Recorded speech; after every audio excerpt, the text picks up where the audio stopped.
Sejam bem-vindos a mais um IBNJ Cast.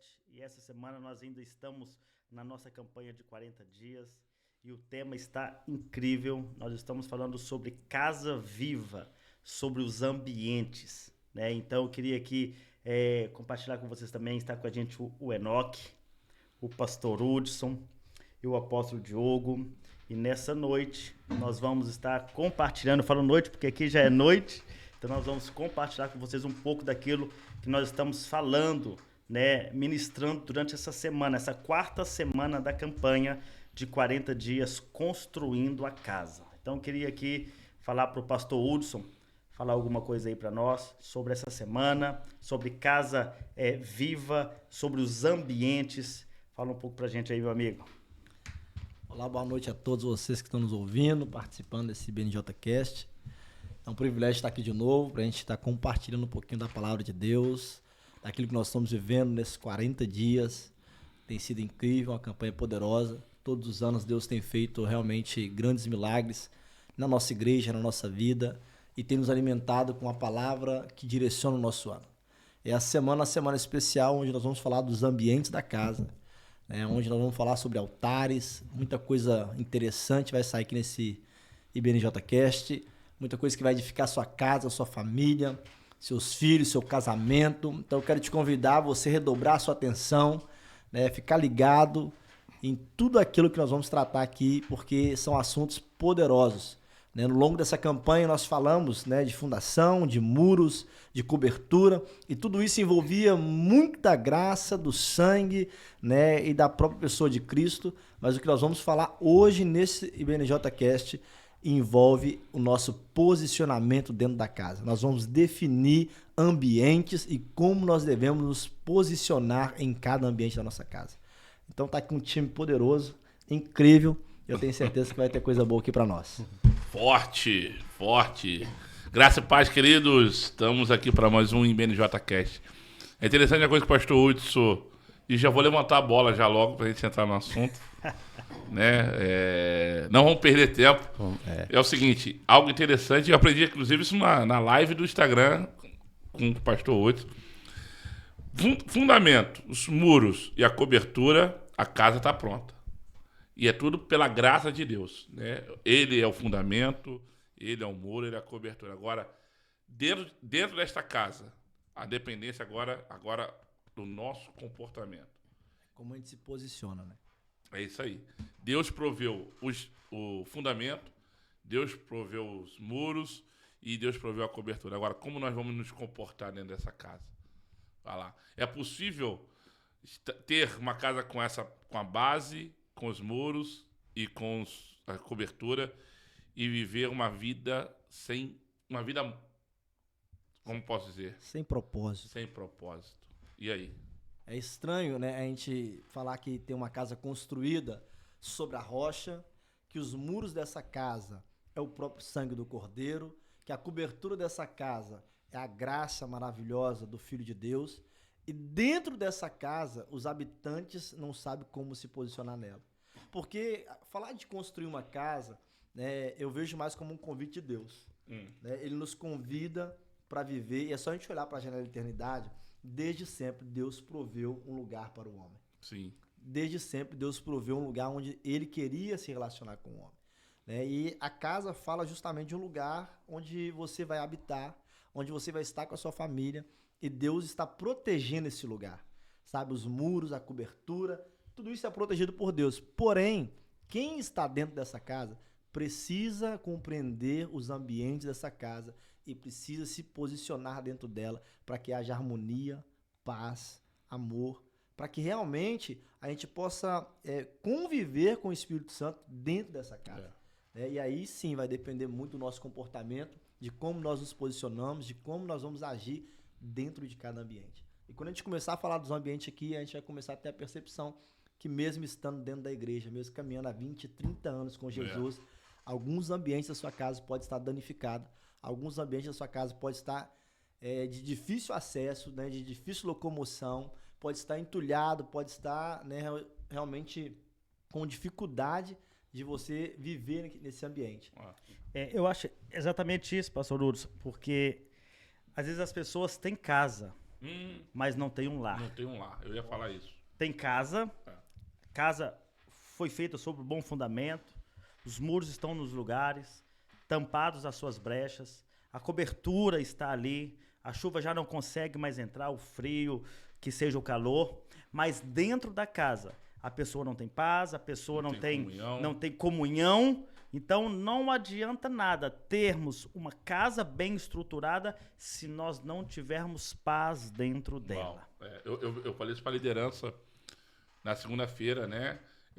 Uma coisa que eu amo ter na minha casa é paz. É chegar na minha casa e ter paz. Encontrar minha esposa, encontrar meus filhos.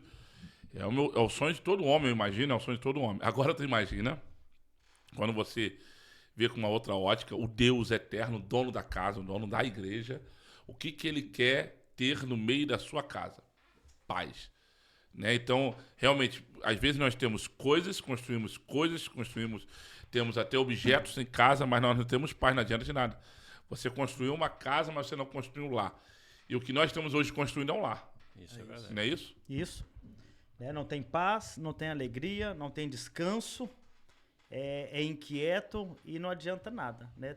Não tem prazer em habitar em uma casa que não tem um ambiente espiritual, que não tenha esses ambientes. É por isso que nós vamos falar de alguns ambientes, de alguns altares, né, que não podem faltar em um ambiente de uma casa, independente do tamanho, da estrutura ou dos andares que essa casa possui. Algo que não pode faltar é ambientes santificados, ambientes de paz, ambientes de graça, ambientes onde nós temos prazer de estar. Porque coisa ruim é você não ter prazer de estar em algum lugar. Estar ali. Olha que forçado. interessante. É forte, né, cara? Olha que interessante, antes da gente começar a falar dos ambientes, como o relacionamento dentro da casa reflete dentro da igreja. Sim, com certeza. Olha como isso é poderoso. Porque às vezes tem alguém já pensando assim, como pode você estar fundamentado na rocha, você ter os muros, o sangue, a cobertura que é Cristo, e dentro não está bom. É só a gente perceber que mesmo dentro da igreja, a casa de Deus, a gente vai ter irmãos que não falam com irmãos. A gente tem pessoas que têm dificuldade de relacionamento. A gente tem pessoas rebeldes dentro da igreja. A gente tem pessoas problemáticas dentro da igreja. Ou seja, o relacionamento da casa, ele se reflete na igreja. Sabe? Se lá na casa o marido e a mulher não tem um bom relacionamento, se os pais e os filhos não têm... Porque se o filho não respeita o pai da casa, na igreja não respeita o vai marido. te respeitar, não vai respeitar o líder. Se a esposa não respeita o marido ou vice-versa, na igreja não vai respeitar. Não vai. Ou seja, olha como essa casa que está firmada na rocha, que está envolvida por Cristo, lá dentro, se ela tem problema, ela reflete na casa de Deus. Sim. Isso é forte. O primeiro lugar onde a gente deve levantar o altar tem que ser dentro de casa. Então, se nós vamos para a igreja, né, nós vamos cultuar o Senhor, mas tem que levantar primeiro lá. A extensão da casa. Né? Isso é muito bom. O ambiente onde a gente está, ele precisa ser transportado também para o lugar onde a gente vai cultuar, que é a casa do Senhor. Tem que ser o mesmo ambiente. É um rio. Eu disse isso essa semana, é um rio. Você se enche de Deus, e quando você está cheio de Deus, você derrama sobre a tua família. Quando a tua família está cheia de Deus, derrama sobre o seu trabalho. Quando o seu trabalho está cheio de Deus, você vai derramar sobre a tua igreja. Tudo favorece para o seu crescimento, para o teu amadurecimento. Ou seja, é um rio. Ou seja, isso vai transbordando. Não é completar, mas é transbordar. Aqui a gente tem uma mentalidade muito em pensar no... Né, a pessoa, ela procura o casamento porque ela quer completar-se com alguém. Não é completar-se com alguém, é transbordar na vida de alguém. Exatamente. É esse o propósito do Evangelho. O Evangelho fala de transbordar. Só que a nossa mentalidade sempre fala em completar. A gente sempre vê a nossa necessidade, a gente sempre vê o lado que falta e não vê o lado que a gente pode compartilhar. A gente quer só preencher Isso. Né, uma falta, né, um vazio, mas a gente não quer transbordar. Porque Isso transbordar vai além de preencher. Uau. Não é sobre se encher, é sobre transbordar. Isso aí é forte. Agora que você falou, a gente sempre está procurando preencher, você vai encontrar sintomas no seio de pessoas mal resolvidas. Por exemplo, a pessoa ela tem um excesso de trabalho. Por quê? Porque, na verdade, não é nem que falta dinheiro. É porque, às vezes, ela não é resolvida em casa. Aí, para preencher o vazio da casa, ela vai se encher no trabalho. E às vezes não é o trabalho, talvez ela não é bem sucedida no trabalho, aonde ela vai procurar ser bem sucedida? Na igreja. Aí é o excesso das coisas, é a falta de equilíbrio na sua vida no todo. E isso vai desequilibrar, isso vai trazer problema para a sua vida, você não vai ser bem sucedido em nada, e você vê que as pessoas se tornam religiosas, né, e ativistas. É muita atividade, mas nenhuma transformação e nenhuma glória. Interessante que a gente chegou num ponto muito importante. A casa está construída. A casa está pronta. Ou seja, tem fundação, tem parede, tem cobertura, a casa está pronta. Mas viver dentro da casa, ou seja, é uma arte que ela precisa ser trabalhada, treinada, exercitada, né? E que muitas das pessoas, elas têm até disposição de começar a construir a casa, mas às vezes falta disposição para encarar esse relacionamento diário, de todo dia, sabe? De todo tempo. Então, ou seja, é um exercício que ele precisa ser praticado, né? Para que haja realmente harmonia, para que haja graça de Deus, favor de Deus dentro do lar. Você vê que tem tudo a ver com o evangelho. A casa pronta é o que Cristo fez por nós na cruz. Agora, o viver no reino depende do meu comportamento. O reino é por esforço, é a dedicação, é o zelo, é a renúncia. A casa é a cruz, é o que Cristo fez na cruz. É a obra de Cristo por nós. O reino é o que nós iremos fazer para Ele agora. É nesse ponto que nós estamos agora.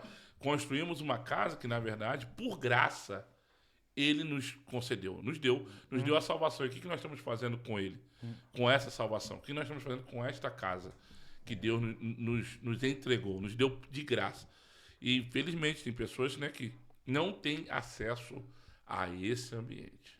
Agora fala aí, Enoque, quais são os ambientes dessa casa que nós vamos trabalhar aqui, que não pode faltar. Não pode faltar. Fala aí.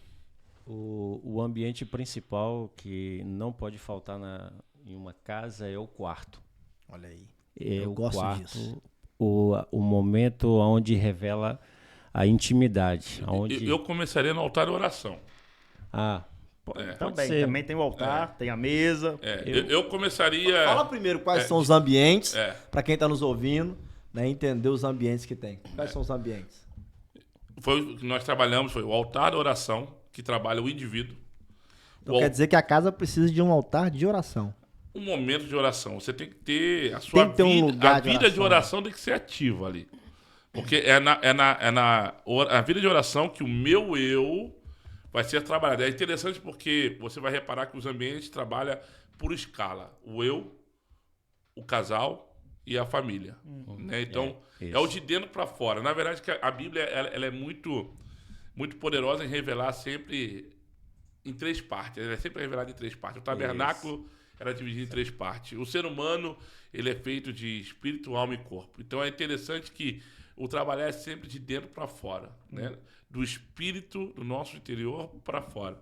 Então, assim, eu começaria pelo altar da oração. Então, quem constrói uma casa, quando vai para dentro dessa casa, precisa definir um altar de oração. Tem que estabelecer. Precisa consultar o construtor, o dono da casa. Olha aí.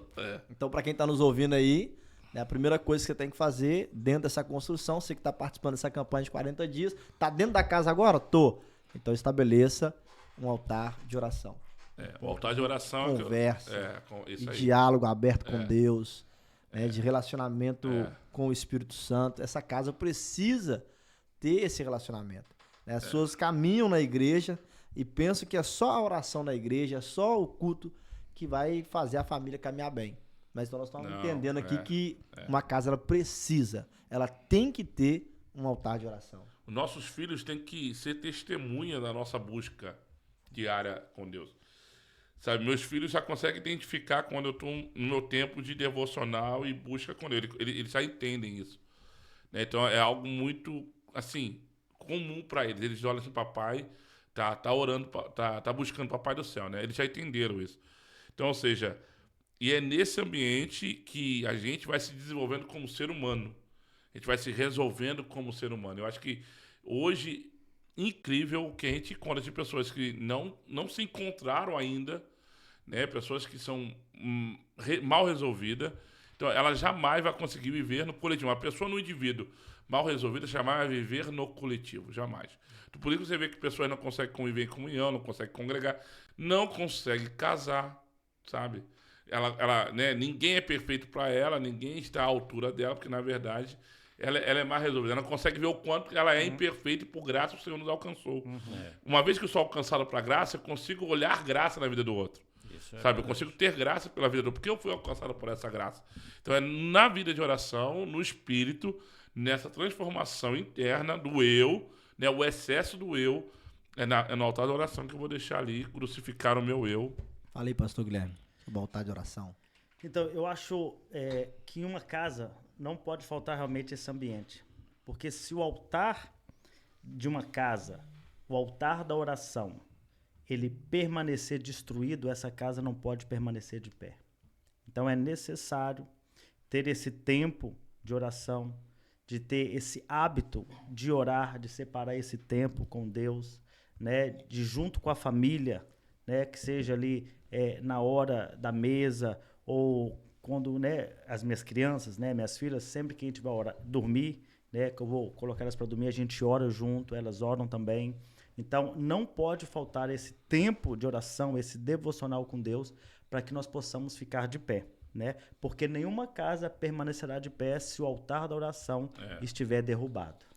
Você tá falando que eu tô me lembrando aqui, Enoque, enquanto o Guilherme tá falando, de Jesus, que uma das coisas que a gente mais observa no Novo Testamento é o tempo de oração que ele tinha. Isso. E uma coisa muito interessante, que essa semana ainda, eu li essa semana isso, é que os discípulos de João oravam, mas os discípulos de Jesus não oravam. E aí os discípulos de Jesus pediu para ele, Senhor, nos ensine a orar. Né? E há uma passagem que Jesus até fala, né, que naquele momento eles ainda não precisavam, mas haveria os dias, ou seja, quando ele não estivesse mais com eles, ou seja, que aquilo seria necessário. Né? Oração é crucial na vida do crente. É o único meio de falar com o Senhor ainda é por meio da oração. Não dá para mandar um e-mail ainda, Não né? dá para mandar e-mail nem o WhatsApp. Isso é muito bom, isso, é verdade. Só que eu estava prestando atenção que quando nós, vamos colocar aqui nós que somos chefes de família, quando nós levantamos esse altar da oração, as nossas posturas começam a ser mudadas. Ah, com certeza. As nossas posturas começam a ser mudadas. A nossa família ela passa a seguir e a ser mudado também da mesma proporção por causa do altar que foi levantado. Então, o exemplo arrasta, né? Arrasta, exatamente. Esse hábito que você falou de Jesus de orar, eu lembro que eu tinha até pregado da última vez aqui. Eu até falei que Jesus, depois que ele sai do batismo, ele se põe à parte e ele ora. Então, Jesus ele se retirava de perto dos discípulos e ia orar também, sempre por um momento à parte. No jardim do Getsemane, o que ele faz? Ele deixa os discípulos em um lugar e aí ele vai mais para frente para orar. À parte. Isso mostra que o quanto a nossa carne ela precisa se prostrar diante de Deus para buscar a Ele. Jesus dá um exemplo extraordinário sobre a oração, para mostrar para nós que a nossa carne é fraca e que realmente Jesus, sendo Jesus, orava? Imagina a gente, né? Ai de mim. Aí se Jesus, sendo Jesus, orava, fica difícil a gente construir um lar né, sem esse tempo de oração. Exatamente. Então, se a gente não mudar, se a gente não orar, a gente não vai mudar as nossas posturas, os nossos filhos não mudarão, as nossas esposas não mudarão. Então, vai ter... Nada muda, né, cara? Vai ter esse problema dentro do lar. A mudança que eu espero fora tem que começar dentro. Tem que começar dentro. Agora, uma coisa que você falou, né, quando você disse sobre tirar um tempo à parte... É incrível como isso é necessário para todos nós como seres humanos, se ter um tempo com Deus. A gente vive dias acelerados, cheios de atividades, e a gente não sabe o que é isso, cara. A nossa geração não está entendendo isso. A nossa geração é a mais tecnológica que existe. Né? Nós aprendemos a ganhar tempo, mas também aprendemos a gastar o nosso tempo. Exatamente. Não há hoje uma prioridade nisso. A gente hoje parar para orar talvez é sinônimo de perda. Eu não tenho tempo para isso. E a gente está construindo sem direção, cara. Isso é muito sério para nossa São geração. muitas distrações. É muito, a gente precisa muito falar sobre isso. Sabe, você tirar um tempo de oração não é perda de tempo, mas é ganhar tempo. Porque é interessante, né? Os estudiosos comprovam isso.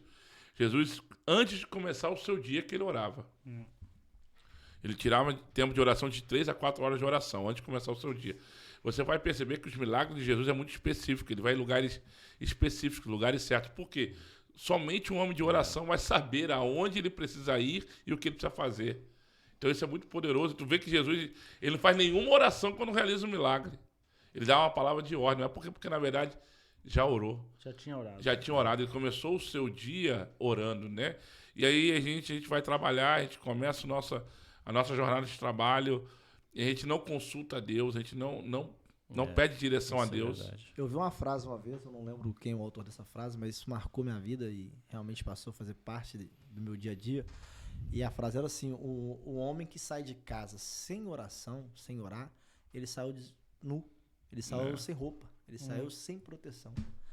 E aquilo, cara, foi assim como uma flecha, sabe, no meu coração. Eu falei, cara, é isso. Quando você sai de casa sem consultar a Deus, sem falar com Deus, você sai desprotegido. Sabe, você abriu mão da proteção divina. Isso é forte. Sabe, e aí você sai de casa. É como se você saísse de casa pelado, nu. Né? Porque a oração, cara, ela é o seu revestimento. A oração, ela te protege, ela te guarda, ela é o seu ponto de contato com Deus. É onde você vai ouvir a direção de Deus e você também vai falar com Ele. Né? O próprio Jesus vai falar, olha, você não recebe porque não pede. E como é que a gente pede para Deus? Por meio da oração. Ou seja, se você não ora, você não pede. E se você não pede, você não recebe. Né? Ou seja, a porta só abre para quem bate. Tem gente, a porta não abre por quê? Não tem oração. Pediu, né? Não pediu, pô. É o que o Herói falou, não tem outro jeito ainda. O único jeito que nós temos de alcançar algo com Deus ainda é por meio da oração. Por meio da oração. Né? Só tem 2 jeitos. É orando ou subindo. Que Deus levante. Não tem intimidade sem investida de tempo. Né? É necessário ter esse tempo, né, para a gente ouvir a Deus, né, e para que nós possamos também falar com Deus. Né? E é nesse tempo de oração que nós ouvimos e nós falamos. É um diálogo, né? Não é um monólogo. É um diálogo entre o Pai e o Filho, né, entre nós e o nosso Criador. E com certeza, né, se nós investirmos esse tempo, né, para com Deus, com esse tempo de oração, no nosso quarto, que seja no quarto ou no lugar de oração, nesse altar de oração que não pode faltar nesta casa, esse ambiente, né, precisa ser instituído na nossa, como é que eu posso dizer? Precisa acontecer na nossa casa, para que nós possamos ter revelação do alto, para que nós possamos fluir, para que nós não possamos perder, errar, né, cair, mas sempre ser direcionado pelo Espírito Santo. Agora tu falou uma coisa, acho que até vale a pena a gente destacar isso, que o pessoal vai assistir a gente, né? O altar de oração não é um lugar específico, mas é um momento. Porque meus avós eram católicos, né? E eu era bem pequeno, eu ia pra casa da vovó. E a vovó tinha lá um altarzinho no canto. Tinha umas imagens, umas santos. Tinha até um negocinho com os ofertas, com as moedas ali. Eu lembro isso até hoje, eu era pequeno. E aí tu fala isso aí, de repente, há muita gente que infelizmente pensa assim. Você não vai construir um altarzinho ali, né? Vai abrir a Bíblia no Salmo 91. Exatamente. Aí vai colocar ali o candelabro ali. Cara... A Bíblia fala desse lugar. Sim. A Bíblia fala, entra pro teu quarto, fecha a porta e vai no secreto falar com o seu pai. Né? E o seu pai que está no céu, ele te ouve. É isso mesmo. Então, ou seja, ali, gente, entra pro quarto, fecha a porta, né? E vai falar com Deus. Falando sobre esse altar da oração, o pastor Diogo me fez lembrar sobre essa questão de altares que eram levantados na sala de algumas pessoas. Na rua da minha casa tinha muitas pessoas que levantavam esse tipo de altares. Sim. Eles colocavam a Bíblia no Salmo 91 e achavam que estavam sendo protegidos, estavam sendo guardados, mas só que o altar deles era o altar, já que nós estamos falando sobre altares, então o altar da cama era um altar de prostituição. Era um altar totalmente difamado, né? Então, um altar sujo. E eles colocavam a Bíblia na sala, achando que Exatamente, achando que iria receber a proteção. Mas a proteção do Salmo 91 não é para aqueles que profanam os próprios altares. É isso aí.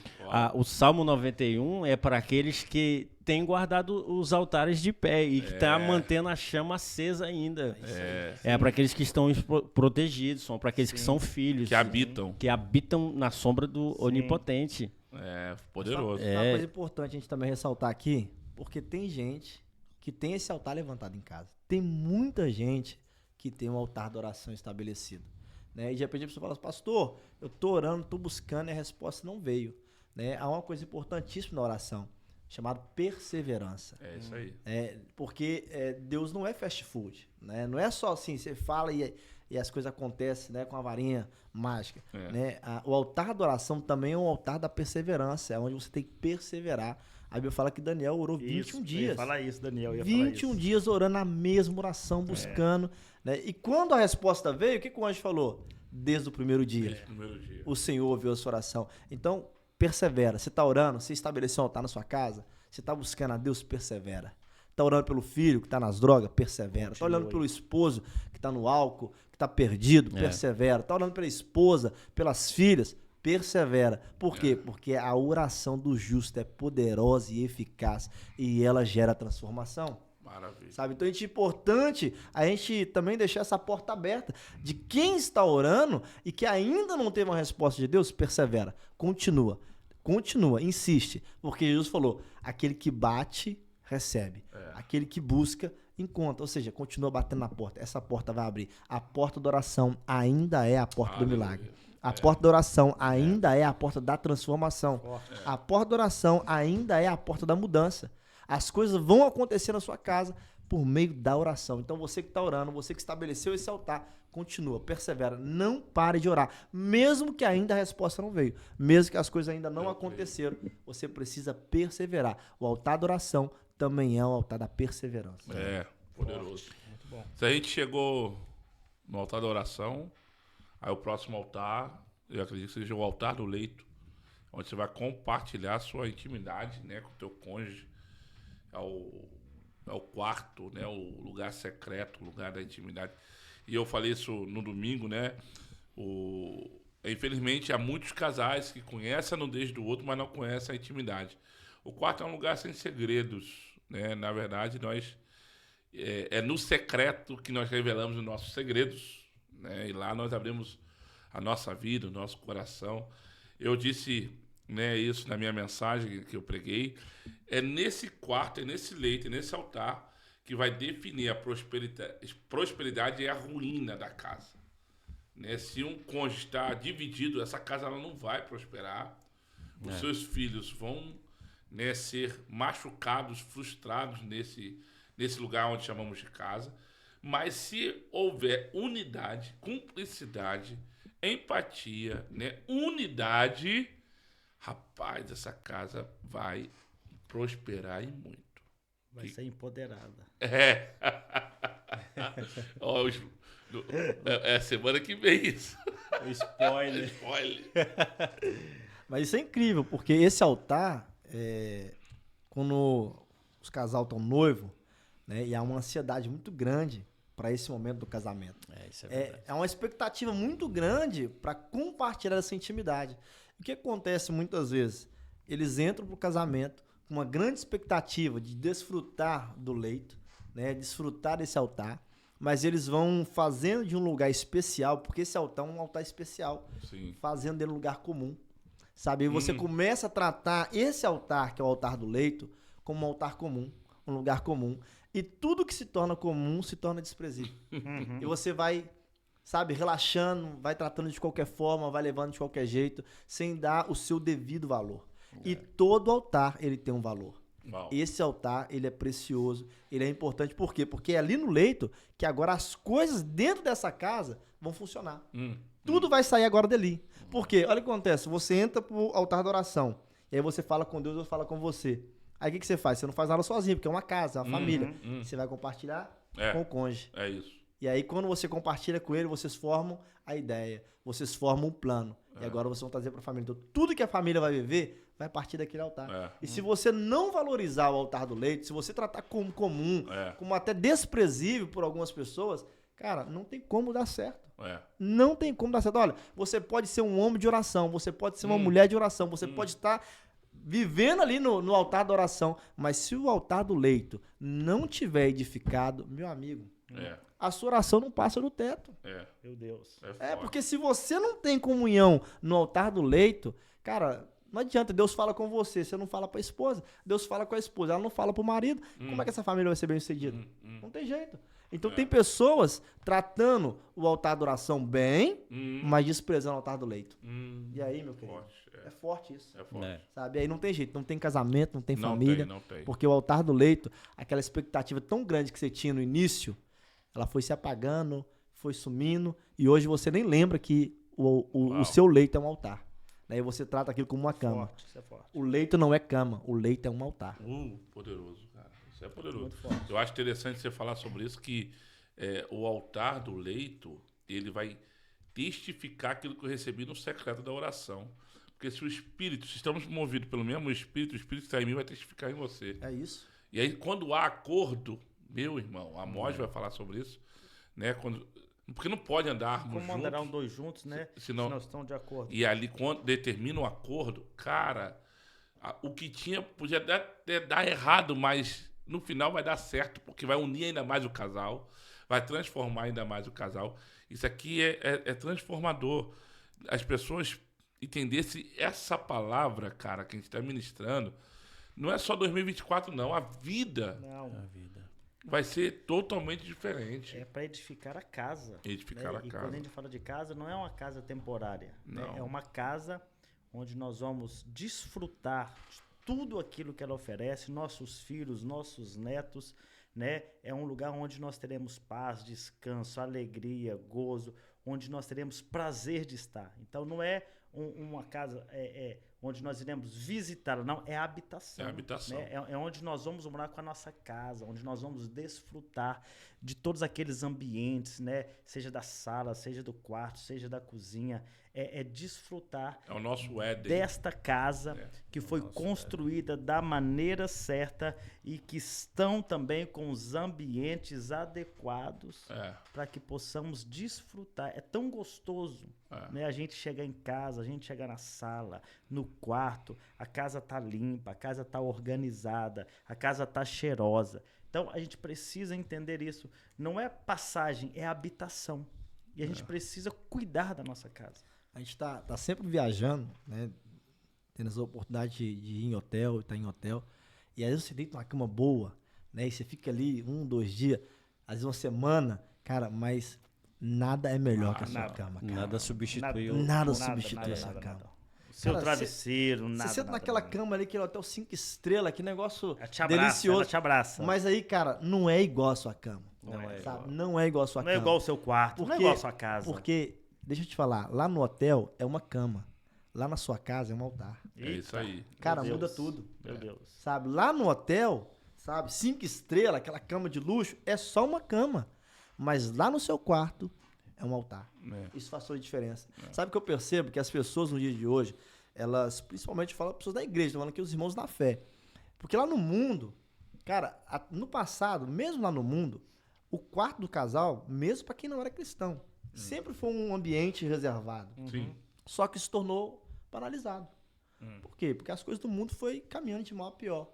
E eu percebo que dentro da igreja as pessoas também perderam esse apreço pelo quarto, sabe? Por esse lugar, sabe? De intimidade, sabe? De protegido, reservado, sabe? Às vezes a gente até recebe uma visita, a gente coloca na nossa cama, sabe? Não vou agradar aqui, vem cá, dorme aqui na minha cama. Mas não deveríamos fazer isso. Porque ali não é uma cama, gente. Sabe? Não é como a cama do filho, sabe? O quarto de hóspede. Não, lá no quarto de hóspede é cama. Ali no seu quarto não é cama, é altar. É o ambiente. Sabe? Não é para qualquer pessoa acessar. Você falando sobre o hotel, o interessante é que ninguém sonha, ninguém projeta, ninguém faz planos em camas de hotel. Meu Deus. Tudo isso é dentro do leito da intimidade. Eu acho que Talvez por muito tempo a igreja em si viveu ignorante nesse ponto, né? Nesse assunto. Nunca tratou com revelações tão claras como a gente tem revelado hoje, que Deus tem nos dado para a nossa geração hoje. Né? E a gente tem, pela graça de Deus, o acesso desse ambiente, tem desfrutado disso.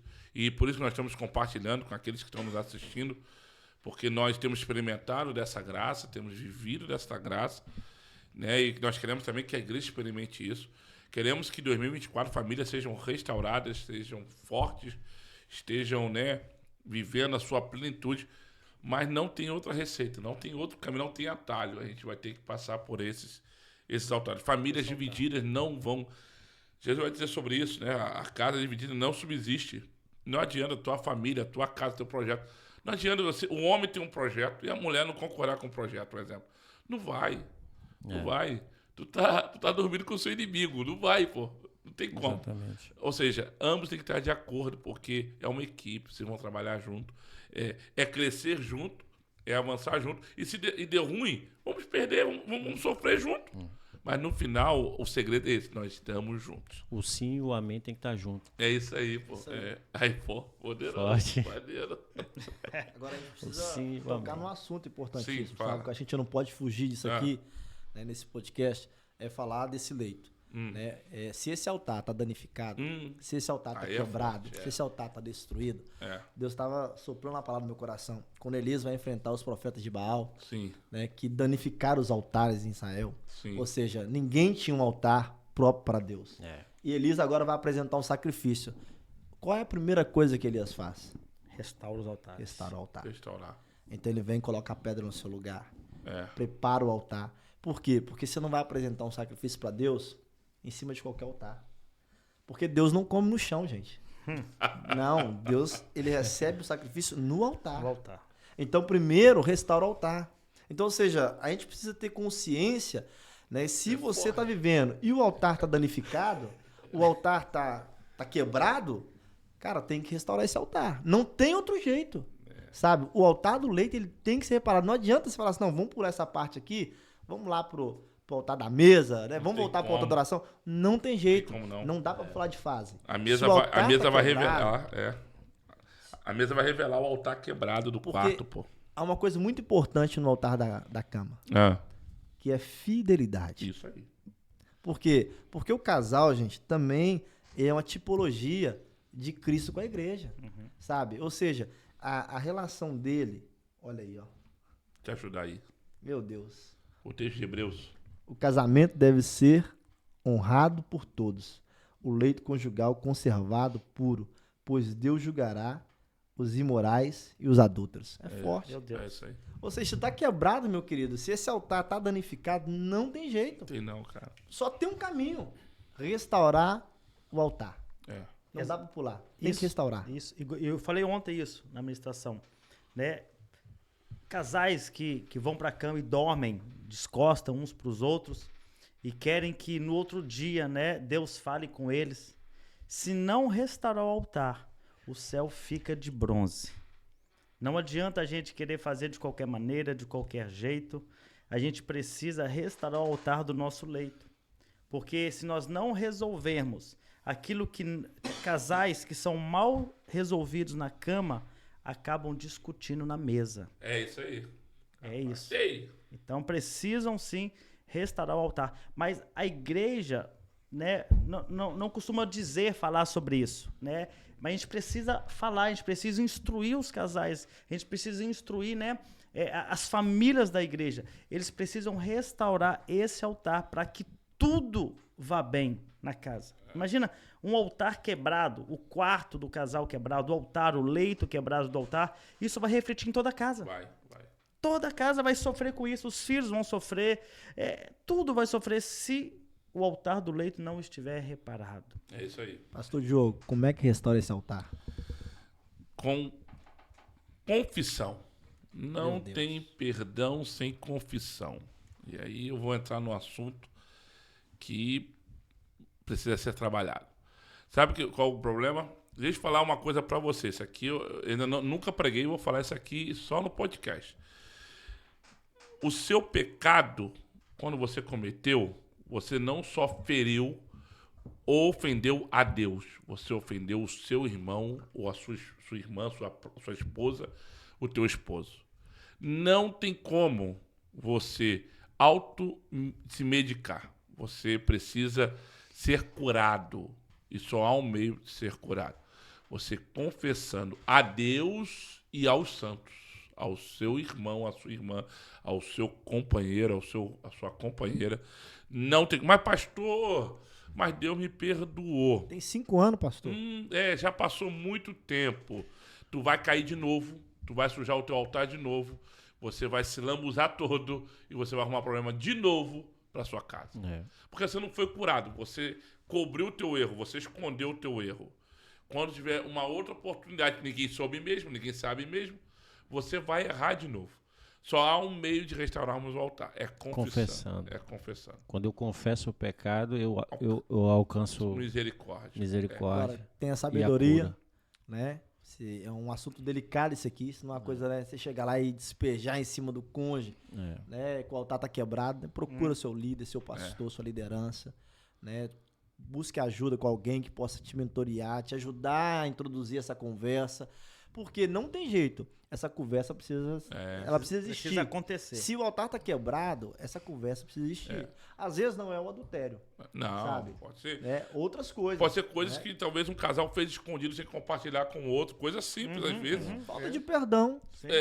Brigou ali por uma coisa banal, mas não E perdoa. ocultou isso por muito tempo. Ou seja, então, você precisa descobrir o que quebrou o altar e reparar esse altar. Não tem jeito, gente. É confessar e deixar. E presta atenção. É essa parada. As pessoas dizem assim, não, mas eu deixei, sem confessar. Você não deixou. Quando você tiver uma próxima oportunidade, você vai cair de novo. Você vai cair. Porque o texto de Provérbios vai dizer confessar e deixar. Então, não tem como... São duas coisas, né? São duas coisas, não é uma coisa só. Entendeu? Isso aqui é para qualquer um, isso aqui, para quem se acha o mais santo do seio da igreja. Isso é para mim, isso é para todos os pastores que estão aqui. Não existe, sabe? Então tem que haver. E isso pode ser uma resposta de por que a família não é bem sucedida. Com certeza. Isso pode ser uma resposta de por que as coisas não estão dando certo. Sabe? Pastor, mas foi 10 anos atrás. Meu querido, mas se você não confessou, se você não limpou o seu altar continua sujo. Continua sujo. Sabe? Assim, é tão sério. Sabe, que se você caminha, cara, você pode caminhar 10, 20, 15 anos. Se você não consertar o altar, Deus não visita esse altar. Ele não visita o altar quebrado. Isso é muito poderoso. O céu está travado. Céu de bronze. Isso é muito poderoso, né? É necessário dizer o que aconteceu, onde aconteceu, como aconteceu. E não é somente, como vocês acabaram de dizer, um adultério. Talvez é algo que ficou oculto. Algo que aconteceu que você não trouxe à tona, que você não compartilhou, que você não confiou ao esposo ou à esposa. É questão de confiança. É muito além, né? Sabe, isso me lembra o profeta Eliseu, quando eles vão cortar madeira, né, para construir uma casa, e aí fala de casa também, uma casa maior, e a Bíblia vai dizer que o machado caiu na água. Certo. O problema não era o profeta trazer o machado à tona. Deus não tem problema de fazer machado boiar. Mas para que o machado possa boiar, você precisa dizer aonde ele caiu. Onde ele caiu. É por isso que o profeta vai dizer onde caiu. Eles disseram, caiu ali. Porque Deus não tem problema nem dificuldade para fazer com que um machado, um ferro, com que algo que impossível, né, aos olhos naturais da ciência, possa boiar. Mas a gente precisa dizer, foi ali que caiu, foi ali que eu errei, foi ali que eu parei, foi ali que eu pequei, foi ali que eu deixei de confiar, foi ali que meus olhos se fecharam, foi ali. E aí, Deus vai fazer o machado flutuar, vai restaurar o altar e vai abençoar a sua casa. Infelizmente, a gente vive dias bem difíceis nessa área, porque a gente ouve muito falar da graça de Deus. Né? E as pessoas pensam que a graça de Deus está aí para encobrir todo o pecado. Né? Mas não é verdade. Né? A graça de Deus, ela encobre o pecado confessado e arrependido. Ou seja, o pecado que não é confessado, não é arrependido, não tem graça nele, gente. Sabe? E aí a gente observa para essa história da graça, as pessoas querem se apoiar nisso, mas elas se esquecem que no Novo Testamento, o assunto sobre casamento, sobre matrimônio, ele ficou mais sério que lá no Antigo Testamento. Porque no Antigo Testamento falava de adultério, de você ir lá ter relação com o outro. No Novo Testamento, a Bíblia fala que só de você olhar e desejar, O velho era o ato. você já adulterou no coração. Ou seja, o pecado já aconteceu. Olha como é que ficou mais sério no Novo Testamento isso. Sabe? Olha como é que isso ficou mais importante. E aí, o que eu percebo hoje? Olha como tem muitos altares realmente danificados. Por quê? É o que você está vendo no seu Instagram, no seu Facebook, no seu telefone. Sabe? É aquelas fotinhas que você tá dando curtida lá na internet, sabe? É aquela olhada que você pensa, sou homem, né? Ou não, mulher, não sei o quê. Ou seja, olha como é que isso ficou mais sério no Novo Testamento. Como Deus trata esse altar com mais seriedade ainda no Novo Testamento. Só de você olhar e desejar. As conversinhas fiadas, As conversinhas oculta, que o cônjuge não sabe. Que não sabe, né? Ou Não seja, vai saber, tô escondendo. Mas um dia vem à tona, um dia vem à tona. Aí você não sabe porque as suas orações foram interrompidas. Eu posso ler um texto de 1 Pedro, capítulo 3, versículo 7. Fala assim, ó. De mesmo modo, vocês, maridos, sejam sábios no convívio com as suas mulheres e tratam elas com honra. Se você desonrar o altar do leito, campeão, você está arrumando um problema seríssimo. Aí o texto vai dizer assim, ó. Trate ela com honra como parte mais frágil e co-herdeira do dom da graça da vida, de forma que não sejam interrompidas as suas orações. Então, aí você não entende porque a vida não flui, as coisas não acontecem, e eu tenho orado, eu tenho buscado. Amado, se você não tem tratado a tua esposa ou o teu esposo com honra, suas orações estão interrompidas. Não adianta você ter um altar de oração, né? Você está orando, religioso, mas você trata mal a tua esposa, você não honra a tua casa, você não honra o altar da intimidade, as suas orações serão interrompidas, a tua vida não vai prosperar, amado, não vai. Os céus estão fechados, céus de bronze. E é por isso que Deus tem nos dado revelações tão poderosas para abençoar a tua casa. Este ano tem que ser diferente, a tua vida tem que ser diferente, a tua família tem que ser diferente. Porque, olha só, ainda vou prolongar um pouco mais, mas quando você tem um altar destruído no quarto da intimidade, querido, de verdade, isso vai provocar uma atmosfera tão ruim dentro da sua casa. Sim, é uma casa dividida. Depois você não entende porque os seus filhos têm vivido crise de ansiedade, depressão. Você não consegue entender porque é fruto de um quarto dividido. Então, essa palavra a gente quer compartilhar aí com vocês. Deixa eu puxar uma outra coisa que é importante aqui para a gente falar desse altar, aproveitar sobre isso. Cara, é uma das coisas que eu acho que é uma grande barreira nos relacionamentos, é que quando namora, aquele fogo, aquela chama, né, o primeiro ano do casamento, e esse negócio ele vai se esfriando e vai se acabando, sabe? Mas lá em 1 Coríntios, acho que capítulo 7, a Bíblia fala que o corpo da mulher não pertence a ela, mas sim o marido. E o corpo do marido não pertence a ele, mas sim a sua esposa. E eu percebo que os casais eles vão negando o contato físico um para com o outro. Muito bom isso. E isso, gente, vai criando uma distância, sabe? Vai se afastando um do outro. E a relação sexual, gente, ela é muito importante no casamento. Sim. Sabe? Eu tô falando hoje em dia, cada coisa aí, mas a relação sexual, ela é muito importante, sabe? Ela é como se fosse um termômetro, sabe? Você precisa realmente dar atenção e privilegiar essa relação. Sabe, tem muito casal, muita gente caminhando com Deus, né, vivendo na igreja e negligenciando essa parte. E aí deixa, às vezes, o marido na necessidade, às vezes deixa a esposa na necessidade. Tem homem que fica 2, 3 horas da manhã na internet, sabe? E a esposa tá lá, né? Tem mulher que também não procura mais o marido, sabe? Ou seja, e aí, gente, a falta desse relacionamento, isso é tão sério, que aí isso vai fazer o quê? Vai faltar comunicação. Ou seja, e aí você tá na oração, tá buscando Deus tá falando com você, mas não tem comunicação. Isso. Ou seja, não tem conversa na mesa. Porque se não tem conversa no leito, não adianta. Se não tem diálogo lá no leito, se não tem conversa no leito, se não tem contato físico no leito, não vai ter. Na mesa não vai ter. Não vai ter. E aí você abre uma porta para Satanás. Se abre uma brecha para ele entrar. Porque aí vem as tentações, vem as ofertas.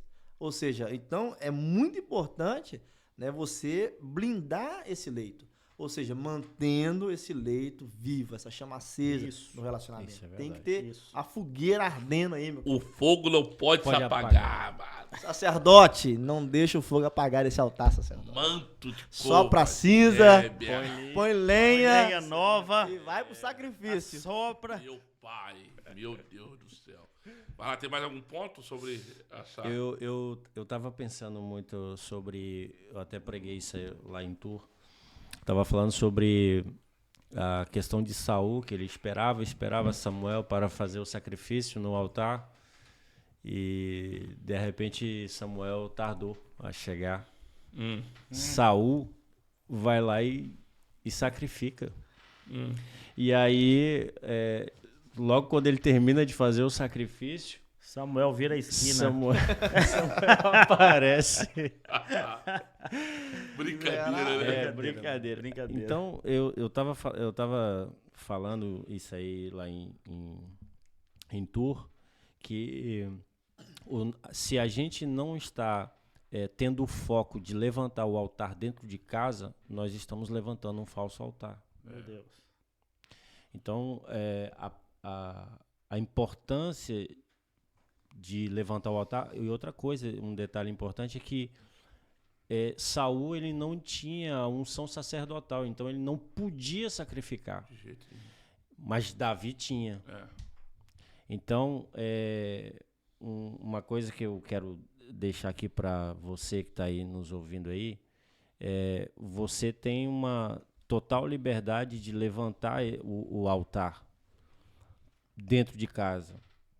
Você que vai perceber que o foco seu vai ser sempre o altar que está sendo levantado dentro do seu lar, o seu leito. É aonde Deus vai se revelar para você, vai corresponder, o altar vai responder, e é tudo pelo altar do leito. Forte. Muito bom, muito bom. Então vamos falar agora, por último, né? Aqui tem muito assunto. Muita coisa aí. Eu falei sobre os papéis.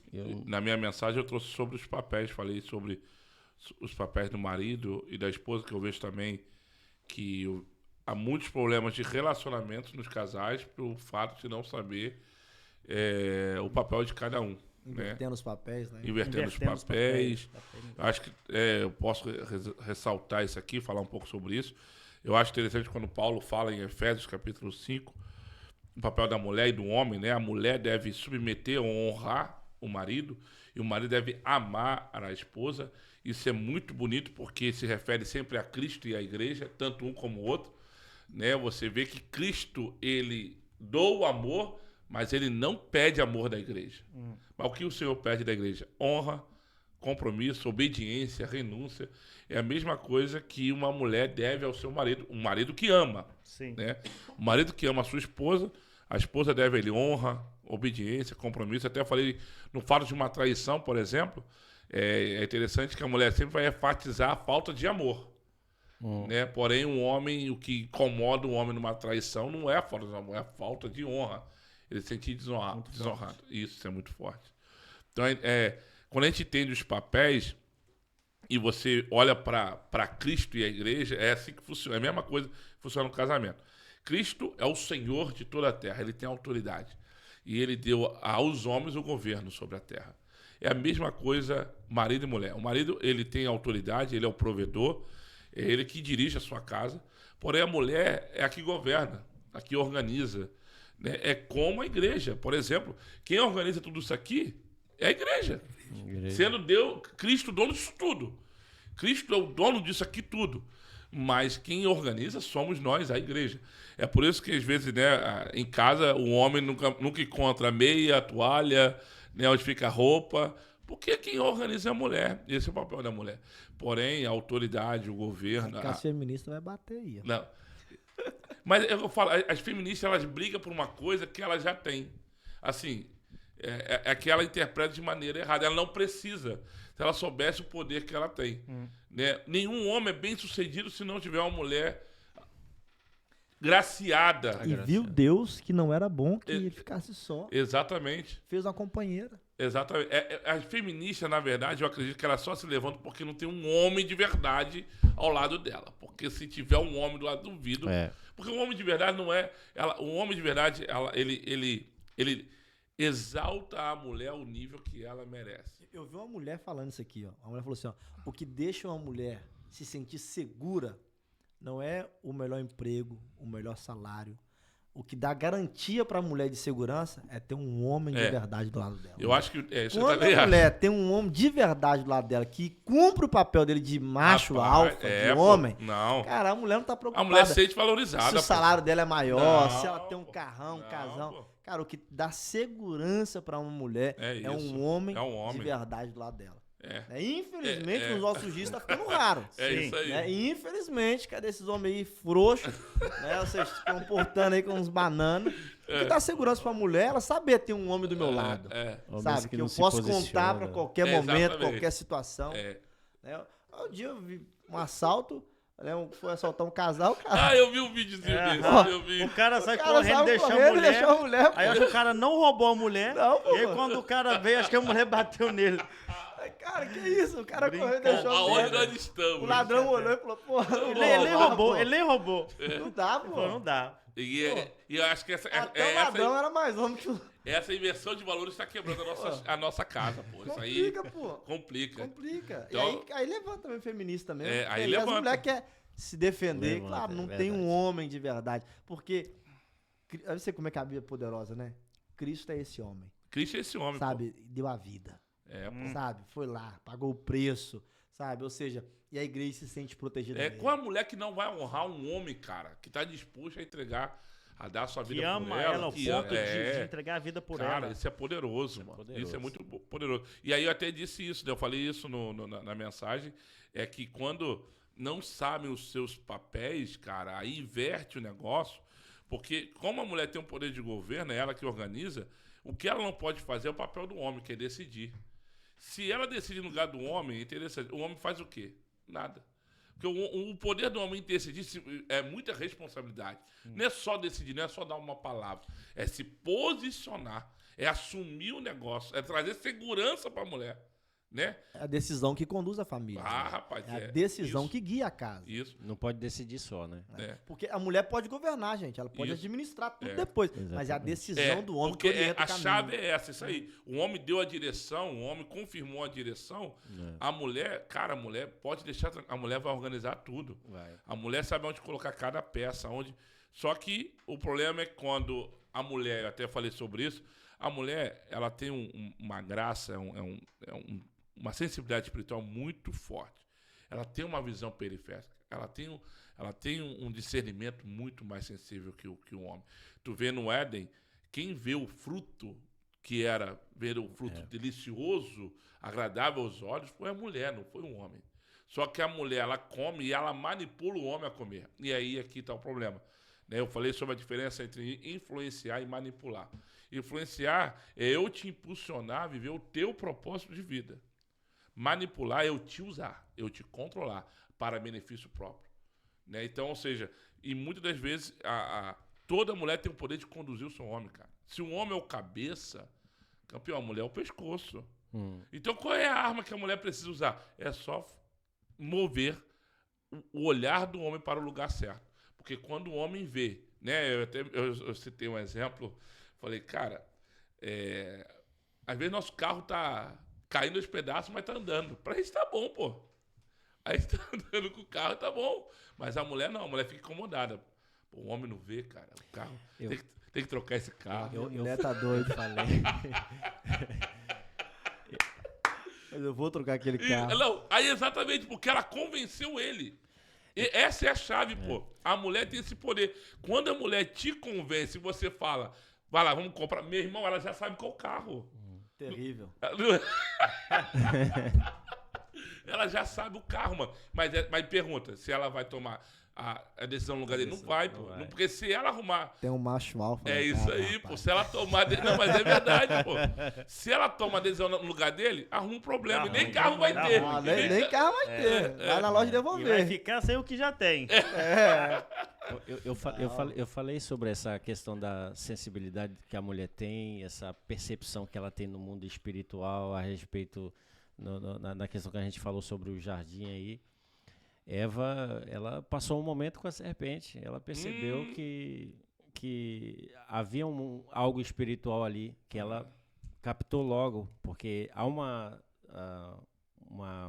possessão maligna ali de Satanás possuindo o corpo da serpente. Então ela percebeu, as mulheres têm essa sensibilidade, ela consegue perceber o mundo espiritual muito mais rápido do que o homem. O homem é mais desligado. Né? O homem tem uma visão muito objetiva.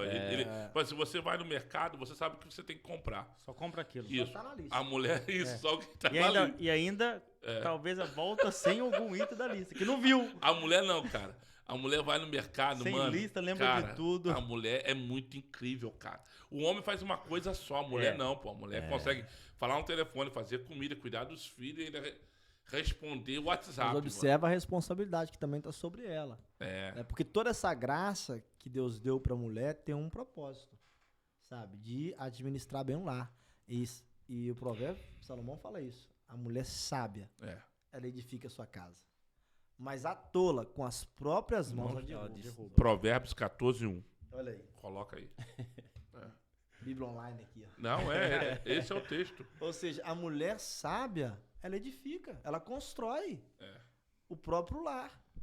Mas a tola com as próprias mãos ela derruba. Isso. Então, ou seja, é importantíssimo a mulher entender que há uma responsabilidade muito grande envolvida nessa capacidade que Deus deu de gestão para a mulher.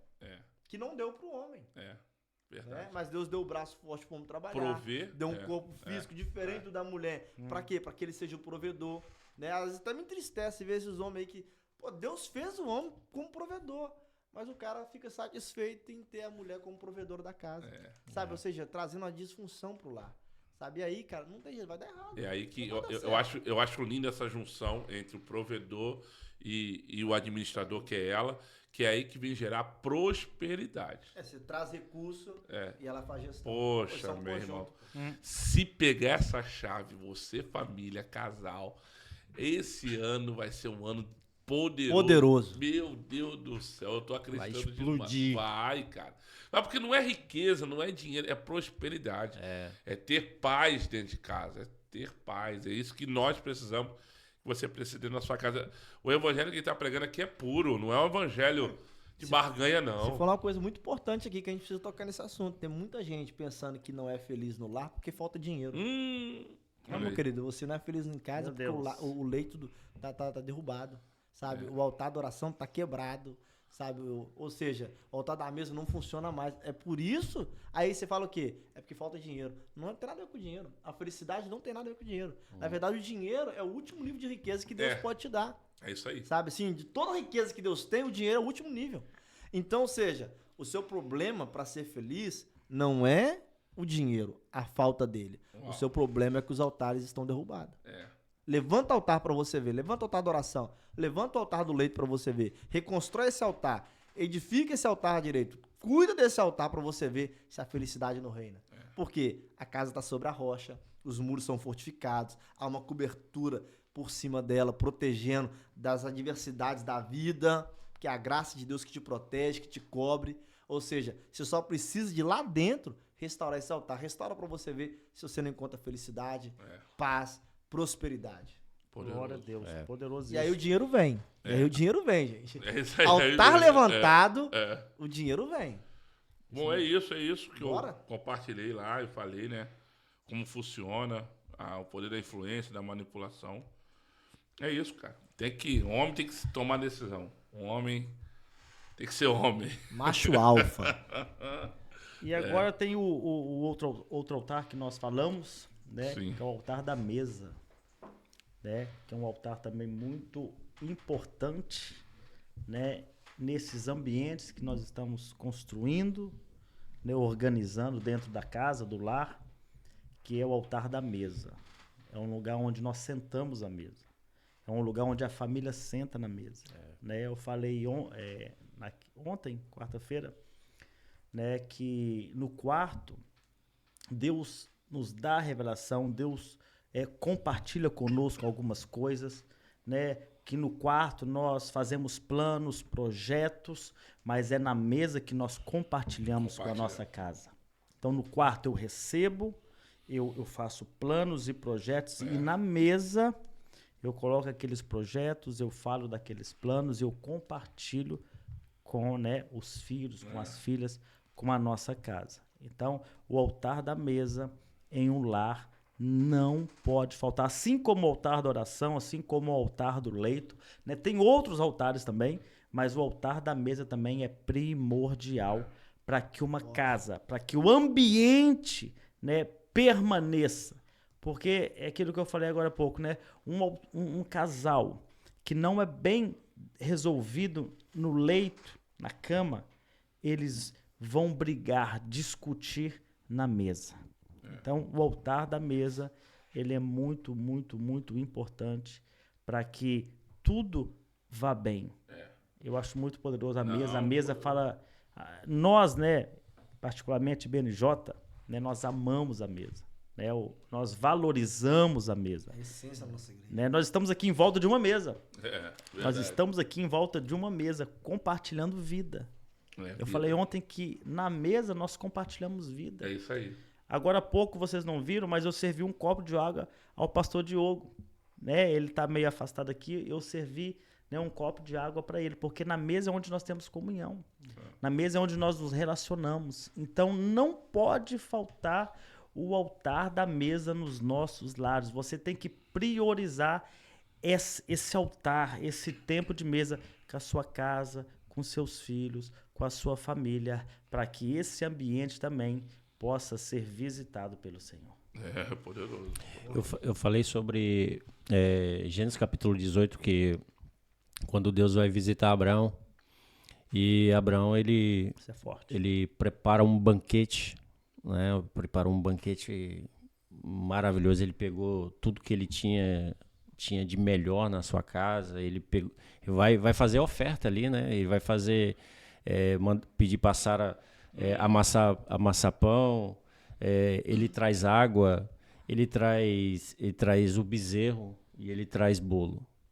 Então eu fiquei observando, e você falando esse exemplo aí de servir. Quando Deus chega, é você que serve. Você está pronto para servir. Abraão, ele chegou já servindo. Procurou o melhor, foi em busca daquilo que ele tinha de melhor. Agitou a sua casa para que pudesse servir, para que eles pudessem sentar à mesa, para saírem dali saciados da presença de Deus. Então, quando o ambiente da comunhão é você que serve. Não, isso é poderoso, porque eu vou pegar o exemplo do Guilherme. Eu disse isso no culto. A garrafa d'água está fora do meu alcance aqui. Eu poderia ter levantado. Ah, isso é bacana. Só que o meu levantar impedia a relação entre eu e ele. Né? A humildade de eu pedir a ele, a humildade dele servir. Porque hoje as pessoas não querem mais pedir. O momento da comunicação. É agora, é o momento da mesa. Isso revela. Você quer água? Toma. Vai lá. O que hoje as pessoas fazem em casa? Não, elas levantam, né? Elas levantam porque não quero incomodar, não quero... Mas isso gera humildade no nosso coração. Isso na vida dos nossos filhos. Eles aprendem a servir. E tendo aqui, uma vez eu falei sobre isso, quando um pai de família, um filho maduro, ele senta na mesa, comer é a última coisa. Quem pensa em comer são os meninos, os filhos, meus filhos. Mas o pai de família, ele pensa em servir. Os meninos já se serviram? Isso. Serve primeiro os meninos, serve primeiro a esposa. Isso é coisa de gente madura, sabe? Aonde você revela a preocupação com os seus. Então isso é muito poderoso. Então a mesa, ela cura. Então ali, um filho se sente cuidado, tem segurança, o filho se sente protegido. Pô, papai pensa na gente. Quando eu sirvo, a minha comunhão ela é permanente. Quando eu estou servindo. Revela o meu coração. Né? Não há egoísmo, não há vaidade, não há, né, ambição em querer achar que é só para mim. Então, assim, é interessante esse exemplo aqui, né, para a gente desenhar, né? Eu poderia ter levantado, mas isso talvez eu ia quebrar a oportunidade de ser servido e revelar, né, o coração de Cristo que você Cristo tem. em nós. Gente, é tão forte a questão da mesa, ela é tão importante para uma família, que a gente conhece hoje uma cozinha que chama cozinha americana. Sim. É um design de cozinha onde foi criado, né, aquela ilha central ou aqueles espécies de bar onde as pessoas ficam de lado, né, onde os seus filhos já não sentam mais de frente com você, sentam lado a lado, né? Ou seja, e pode parecer assim algo sem uma intenção por detrás, mas aquele tipo de cozinha, sabe, ele rouba o tempo de mesa. Isso. Porque as crianças levantam para a escola, já não sentam mais na mesa, sabe? Os irmãos já não se vê mais. Comem em pé, bebem em pé, rapidinho. Ou seja, algumas coisas parece que elas vêm só para modernizar, mas as pessoas não percebem. Elas vêm para roubar. Elas vêm para roubar. Uau. Sabe? Elas vêm tirar o tempo de mesa. Porque antes tinha que sentar na mesa. A mesa é grande. Um senta lá, outro senta aqui. Pode dar o cereal. Me dá aqui o Nutella. Ou seja, tinha uma conversa entre os irmãos de manhã antes de ir pra escola. Sabe? Às vezes a mãe vai comer com um dos filhos que veio, né, almoçar em casa. E aí tem aquele tempo. Mas ali não. Ali tá tudo pertinho. Porque é curto. Então tudo fica muito perto. E aí você não precisa servir um ao outro. Você não precisa se comunicar. Come rápido. Ou seja, e vai embora. Ou seja, a gente precisa estar atento a algumas invenções lá fora que vêm só para roubar, sabe, aquilo que é importante para nós. A mesa na nossa casa não é uma mesa, é um altar. Isso é poderoso. A mesa, presta atenção, a mesa na sua casa não é uma mesa, é um altar. Sabe, é o que? É o altar da comunhão, é o altar do relacionamento. Sabe? É o altar onde você se preocupa mais com o outro que com você. É isso aí. É o altar onde você está disposto a se doar mais pelo outro do que para si mesmo. Sabe? Olha como é que você é tão forte. Hoje a Karine e a Fran estão no Senegal e eu vivi uma experiência muito linda na mesa no Senegal, né? Quando eu estive lá. E você vai para um país onde há muita fome, né? Uma miséria muito grande. E aí eu me sentei na mesa para comer com eles e eles comem numa vasilha grande, todo mundo junto. Né, e num formato de pizza. Eles não ficam lá, você come como se fosse uma porção de pizza, a comida. Então uma colher para cada um, né, e a gente vai comendo. E aí eu percebia que, hora e outra, eles pegavam a carne e colocavam um para o outro. Né, e a pessoa só comia a carne quando ele recebia de outra pessoa. Então, como eu era um convidado, toda hora eles me davam a carne, eles colocavam a carne para mim. Né, e aí ela percebeu, né, Rosemara percebeu que eu não estava entendendo muito aqui. Ela falou, não, é porque a gente não come a carne, a gente dá a carne. Porque a carne é muito cara no Senegal. Ou seja, então é a melhor parte da comida. A melhor parte da comida você não come, você dá pro outro. Eu falei, cara, eles estão num lugar onde se come pelo menos, assim, no máximo, uma vez no dia. Ou seja, a refeição que uma vez no dia. E aí eles abrem mão da melhor parte da refeição muito forte para compartilhar. Sabe? E aí como é que eles sentam? Eles sentam na mesa redonda. Ou seja, ali em volta, a vasilha redonda. Todo mundo olhando um pro outro e é sempre compartilhando a carne, ou seja, a melhor parte, né, a carne ou o peixe, eles compartilham um com o outro. Eu falei, cara, comunhão, relacionamento. Aprender, né? Cara, e às vezes a gente abre mão disso, sabe? A gente esquece que não é uma mesa, é um altar, sabe? E tem muita família, eu posso falar da minha. Lá atrás, eu sentava na mesa com meus filhos, que a gente sempre sentou na mesa, mas eu trouxe a experiência dos meus pais. E eu falava, não conversa, para de conversar, é hora de comer. E aprendi com a minha esposa. Não, é o contrário. Na mesa é hora de você conversar. É hora de você sorrir. Mas lá na minha casa, né, com os meus pais, né? Não é de conversar, menino. Fica sério. Se comporta. Né? E a gente tratava a mesa, ou seja, como um lugar que você não fala. Né? E aí eu aprendi com a minha esposa. Ela falou, não, para com isso. Deixa falar, deixa brincar, deixa se divertir. A mesa é um lugar de comunhão. Sabe? Então a mesa é onde a gente vai escutar o que aconteceu na escola. Sabe? Como é que foi o dia dele. Sabe? Como é que foi o meu dia de trabalho. Como foi o dia da minha esposa em casa. A mesa é o lugar de você ser família, é o lugar de você ter comunhão, de você falar como foi seu dia, sabe? Porque ali é que você vai poder observar seu filho, a sua esposa, detectar os problemas, sabe? Para poder começar, né, a intervir e tratar da sua casa. Então é importante demais, né? Não substitua a mesa por um bar, né? Por um minuto rapidinho, por um fast food. Tenha tempo com a sua família, senta na mesa. Né? Sirva os melhores talheres, né? Sirva o melhor forro de mesa, né? Faça a melhor comida, entendeu? Por quê? Porque é um altar, não é uma mesa, é um altar. É um altar de comunhão. Você falou sobre a mesa americana, né? E é comprovado isso. Isso é feito de maneira intencional. O americano pensa muito na produção, né? O que interessa para o americano é o quanto você produz. E eles descobriram que a hora do almoço era o momento que eles perdiam muito, né, na produção. Então vamos fazer o quê? Vamos fazer uma mesa, um ambiente que eles não permaneçam lá muito tempo. Cara, Estratégia de Satanás. Satanás. Isso é para roubar o tempo de comunhão que nós precisamos ter como seres humanos, tanto com Deus quanto com os nossos cônjuges. Então isso é muito importante falar. Isso foi pensado, né, para não termos muito tempo almoçando. Mas eles não conseguem entender que em uma mesa onde há alimento, onde há relação, nós saímos dela curados. Então, muito poderoso isso aí, muito bem falado sobre isso aí. Ó, eu quero ler um texto, o texto de Salmos, o Salmos 128, que vai dizer assim, ó.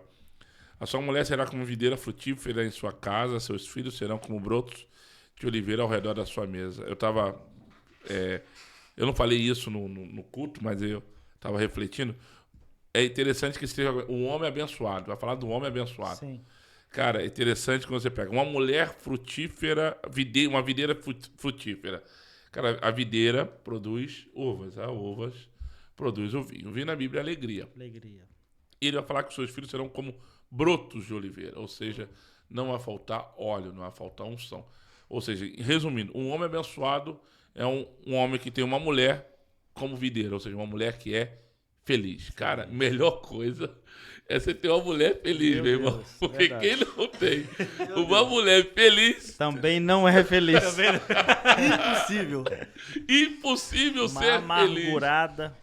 Mulher rixosa, goteira, Meu Deus. né? Fica ali pingando a mesma coisa sempre, né? Não dá. Então, ou seja, cara, você quer ser abençoado, tem uma mulher feliz e filhos como broto de oliveira, que não falte unção na sua casa, na vida dos teus filhos. Isso aqui é o segredo que a Bíblia nos deixa, cara. E essa comunhão é rica, poderosa, que a gente não venha a negligenciar ela. A comunhão no lar é fruto das nossas atitudes, mas é a bênção de Deus que mantém a comunhão. É isso aí. Né? Dentro de um lar precisa ter a bênção de Deus. Uma Quando mesa Deus saudável leva filhos para a escola saudável. leva- Isso. Sabe? Exatamente. Uma mesa saudável protege os seus filhos da escola. Porque se na mesa tem comunicação e seu filho chega em casa e não conversa, se detecta. Aconteceu alguma coisa. Não Aonde? olha, Na não escola, olha nos olhos. na rua. Ou seja, uma mesa Baixa a saudável, cabeça. sabe? A mesa saudável faz cristãos saudáveis. Sim, com Sabe? certeza. Uma família que tem uma mesa saudável, ela é saudável na igreja. Verdade. Sabe? Ela tem comunhão com a igreja. Você não vai ver uma casa que tem uma mesa saudável e essa pessoa na igreja ser tóxica. Isso não existe. Não Não existe. existe. Impossível. Agora, se você vê uma pessoa tóxica na igreja, a mesa dela é tóxica. Porque todo mundo tem uma história, cara. Tu vai ver por trás, tu vai descobrindo, você vai cavando, você vai vendo. Ah, então entendi o que está acontecendo, na verdade, começa aqui, então A sua casa é a sua cara. é isso aí. Olha aí, ó. Pegou essa aí? A Meu sua Deus. casa Isso é a assusta. sua cara. Isso assusta. Meu Deus. Essa Né? é muito boa. Se no quarto, né, o nosso relacionamento, ele é vertical, né, no quarto que eu falo, no momento de oração, no altar da oração, né, a nossa comunhão, o nosso relacionamento, ele é vertical, na mesa, ele é horizontal. É isso Né? Na aí. mesa, nós olhamos no olho, nós compartilhamos vida. E eu falei ontem que na mesa os nossos olhos também são abertos. Né? Aquilo que o curso está falando, você detecta algo, você consegue ver, enxergar, porque na mesa os olhos são abertos. Não foi assim Os discípulos, com os né? discípulos no caminho de Emaús? Né? Jesus do lado deles, andando com eles, conversando com eles, falando com eles, dialogando com eles, e eles não conseguiram ver que era Jesus. Mas quando Jesus é convidado para o lar, para casa, eles sentam na mesa, É isso. Jesus pega o pão, Jesus parte o pão. Na hora que Jesus parte o pão, Opa, os olhos deles são abertos. é isso aí. Mas por quê? Porque sempre sentava na mesa. Com Jesus. E eles conheciam. Eles Tinha conheciam uma mesa de comunhão.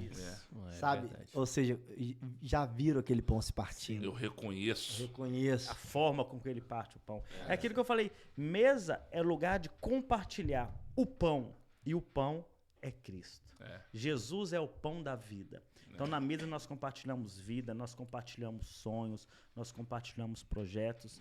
Então, compartilhamos Jesus com a nossa casa, Jesus com os nossos filhos. Mesa é lugar Você de previne, comunhão. né? Eu tenho uma, assim, eu percebo na minha conversa com os meus filhos na mesa, com a minha esposa, a gente sempre está falando com os filhos o cuidado na escola, o cuidado até mesmo na igreja, na vida, né? Quando tem alguma situação. Então, assim, isso, inclusive, assim, são aprendizados práticos que a gente tem no dia a dia. E aí a gente começa a perceber que a mesa, ela é uma prevenção. É melhor prevenir do que remediar, né? Infelizmente, hoje tem pessoas corrigindo aquilo que poderia ter sido prevenido, né? Ter tido prevenção lá atrás. Então, se hoje o que você trata na mesa vai prevenir, vai guardar, vai proteger teu casamento, a tua vida conjugal, a vida relacional com os teus filhos, vai prevenir. Então, é melhor prevenir do que depois remediar. Remediar vai ser muito mais caro, muito mais difícil. Então, assim, é exatamente isso aí, é o compartilhar da vida na vida. Hoje a gente está vivendo um tempo onde as pessoas não têm tempo para sentar na mesa. Não, Elas estão indo para os trabalhos, estão indo já tomando café, andando, estão almoçando, comendo sanduíche na rua, não estão tendo tempo para sentar na mesa. E estão fugindo. Estão fugindo. E eu vi até o Guilherme falando isso ontem na mensagem dele, que a maioria das pessoas estão assim, não estão tendo tempo, estão desprezando a mesa, não querem sentar mais na mesa, porque eles estão tão sobrecarregados com tantos afazeres que acabam rejeitando esse altar da mesa, da comunhão. Fica um altar vazio. O altar sem fica oferta. vazio. Aí a família não se reúne mais, os filhos não se reúnem mais.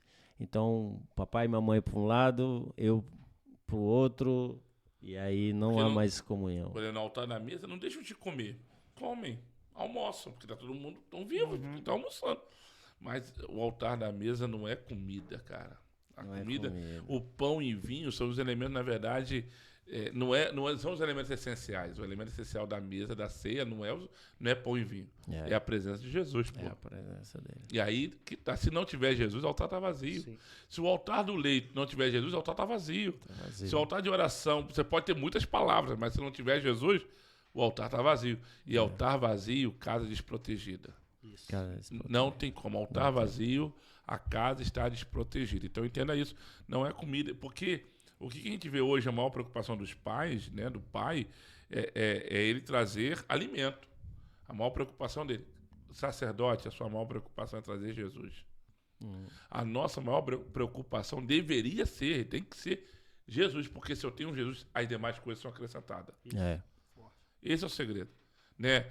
Como igreja, liderança de igreja, a nossa preocupação se preocupa em fazer culto para pessoas. Cara, se preocupe em zelar pela presença de Jesus, em guardar. As pessoas vêm. Isso pode. É isso aí, pô. Esse é o segredo. Então, se a gente parar de fazer culto para as pessoas, fazer culto para Deus, Deus vai trazer pessoas serão curadas, milagres vão acontecer, prodígios, maravilhas vão acontecer. É esse o segredo. Gente, Jesus tem que estar ao centro. Não sei. No centro. Se Jesus estava no fundamento, glória a Deus. Jesus estava nos muros, glória a Deus. Jesus estava na cobertura, glória a Deus. Agora Jesus tem que estar no centro. Isso. No centro da casa. Né? Isso é forte. É isso aí.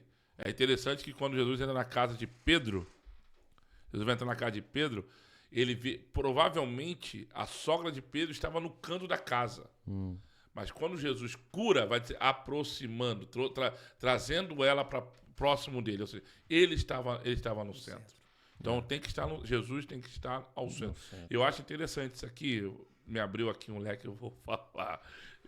Cara, Jesus está vindo com Pedro de milagres, fazendo milagres. Agora tu imagina uma coisa, cara. Imagina Pedro junto com Jesus fazendo milagre na casa de centurião, porque o texto vem em seguida assim. Jesus fez um curo lá na casa de centurião, ele faz na casa de fulano. Pô, mas na minha casa, minha sogra tá doente, cara.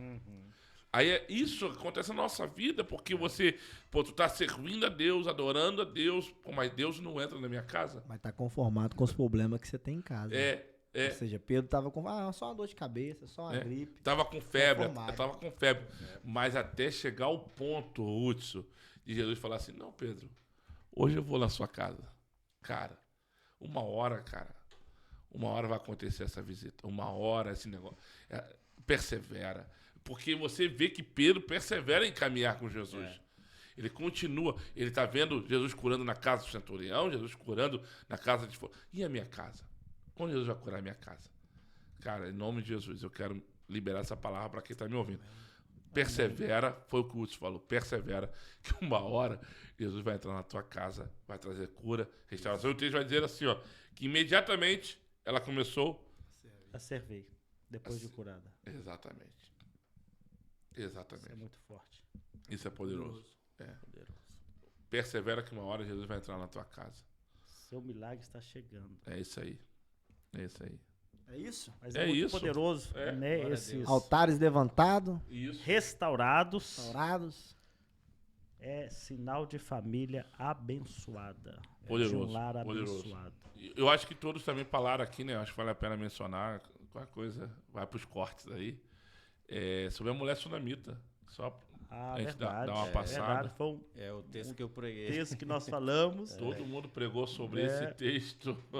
Nós se prendemos aqui nos altares. É muita coisa, É muita cara. coisa, é Já muita foi quantas horas já? Já foi quanto tempo aí? Mais de 1h30, hein? Como? 1h30. Uau, olha aí. Meu irmão, aqui tem conteúdo. Isso aqui é Tá rico, igreja, hein? meu irmão. Isso aqui é igreja, meu irmão. E esse podcast Faz tá os rico. cortes aí, ó. Faz os cortes. Esse podcast vai edificar muito a Não, família. isso aqui é poderoso. Essa mulher sunamita, né, é muito interessante, né, porque a Bíblia vai dizer, em 2 Reis, capítulo 4, se não me falha a memória, que o profeta passava sempre Sempre. na frente da casa dela. E a Bíblia vai dizer que toda vez ela oferecia pão, mas ela oferecia pão na mesa. Tinha comunhão, tinha relacionamento. E foi na mesa que ela conseguiu entender que aquele profeta era um santo homem de Deus. Então ela dava a mesa, ela dava o pão, acredito que dava água, mas ela resolveu aumentar o nível de oferta. De pão e água para 1/4. Ela aumentou o nível de oferta. Porque níveis de oferta vão significar níveis de colheita. Então ela aumentou, ela já era generosa. Ela já era generosa. Ela tá dando pão Tinha e obrigação água. nenhuma. Não tinha obrigação nenhuma. Nenhuma. Ela tava dando pão e água, isso já era Muito bom. generosidade. É. Mas ela falou, marido, Mas ela leu na Bíblia que quem dá água pro profeta. recebe o galardão do profeta. E ela falou, marido, e aí Ela é recebeu casa. revelação, né? Porque às vezes não tinha dito ainda. A recompensa dela foi o filho, né? Sim, e aí, interessante que falando sobre casa, ela não toma decisão sozinha. Mas olha aí. Olha aí. Ela Abre os olhos do marido. Ela abre os olhos. Tal, a gente. Você não acha? Eu vou construir ou eu vou fazer? Não, marido, Façamos. o que você acha? E isso remete lá ao O Éden. texto fala assim, ó. Né? E ela disse ao seu marido: vejo. Olha só. A mulher. Os olhos abertos. Ela sentava na mesa com ele. A mesa, os olhos são Vejo abertos. que este que passa sempre por nós é santo, um homem de Deus. Aí, façamos-lhes, pois em cima, um pequeno quarto, obra de pedreiro, e ponhamos-lhe nele uma cama, uma mesa, uma cadeira, um candeeiro, e quando ele vier à nossa casa, retirar-se lá para dormir. Isso é poderoso demais. Ela, é aquilo que eu falei ontem, ela estava semeando em uma boa terra. Mesmo que, eu acredito que ela não estava com uma intenção de, eu não tenho filho, vou pedir o profeta o filho. Não. Ela talvez já estava satisfeita com aquilo que ela tinha, porque ela era uma mulher bem financeiramente, ela era uma mulher que tinha relacionamento com o marido, né? Tanto que ela compartilhava com o marido as coisas, o marido era presente na casa. Mas vendo o profeta, né? E ele vai perguntar, né, Geazi, o que a gente pode fazer Por ela. por ela? Gratidão. Né? Dinheiro ela tem, reconhecimento ela tem, ela é bem sucedida, financeiramente ela tem boas condições. E aí o moço do profeta vai dizer, ela não tem filho. É. E aí, Uma casa vazia. Sem uma casa vida. vazia, sem vida. É isso aí. Tinha casa, mas não tinha vida. Ai, Para ser família, precisa ter um filho. precisa ter um É filho. isso, é isso, É é isso, isso é aí. isso, é isso. É. Ainda não é família. Isso é forte. Meu Deus do céu. Eu acho esse texto E aí é poderoso, cara. poderoso, Faltava extraordinário. voltar na mesa Ela- na vida dela. Ela, Que o filho. ela mandar fazer Quarto. esse quarto acima, No andar de no cima. andar de cima, isso mostra que a posição em que Deus tem que estar sobre uma família. É isso aí. Acima. Sempre acima. Deus precisa estar acima de uma família, sempre, sempre, sempre. Então, aí o lar, Deus acima desse lar, ele vai significar que ele vai estar acima da nossa vida conjugal, vai estar acima da nossa... É a cobertura. boa. É. Cobertura. Pronto, É. resumiu. É forte, pô. Agora, o pastor Guilherme falou uma coisa no começo da fala dele sobre a sunamita, acerca da oferta. Eu sei que o assunto não é a oferta, mas vale a gente falar aqui, né, que toda aquela oferta que ela ofereceu ao profeta voltou para ela. É Eu isso aí. falei. Voltou. Eu falei Toda ontem. a oferta É. que ela deu ao profeta voltou para ela. O altar Então, devolve. ela oferta, Abraão oferta o banquete também, porque Abraão, no capítulo 18, ele vai... E também recebeu a promessa do filho. Exatamente, porque É. Olha Deus, aí. Forte. Deus, quando ele te Meu visita, Deus. ele não te deixa sem a bênção dele. É. Não, porque o altar não tira, ele devolve. Ele devolve, o altar devolve. Ele devolve. Se as pessoas entendessem que a oferta vai, mas ela sempre volta. É. Porque você Ela vai volta ver. acompanhada. Você- Ela você- nunca volta como ela foi. Você vê que Eliseu não usa mais o quarto depois. Ele usou, beleza.